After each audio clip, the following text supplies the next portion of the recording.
Donc aujourd'hui, je voulais vous donner quelques astuces pour réussir un point de riz au tricot facilement. Donc point de riz, c'est une alternance de points endroits et envers. Donc ici, j'ai déjà monté quelques rangs et je me suis arrêtée sur un rang qui a commencé donc avec une maille endroit, suivie d'une maille envers, endroit, envers, endroit, envers. Le but du point de riz, c'est ensuite, une fois que vous avez monté votre premier rang en alternance de points, de contrarier toutes les mailles. Donc contrarier les mailles, ça veut dire qu'on va les tricoter à l'inverse de la façon dont elles se présentent. La petite astuce, si vous avez un doute, si vous ne savez plus sur quel rang vous êtes arrêté, c'est de regarder comment se présentent les mailles. Donc ici, c'est assez clair sur cette grosse laine. Soit vous avez un fil qui part droit, soit vous avez une maille qui fait une petite boule, comme ici. Donc les mailles en droit se présentent comme ceci, et les mailles envers avec une petite boule.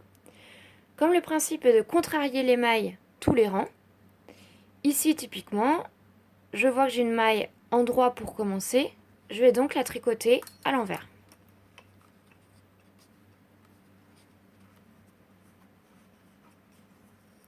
Ensuite, je vois que j'ai une maille envers, je vais donc la tricoter à l'endroit. Je la contrarie. Et ainsi de suite.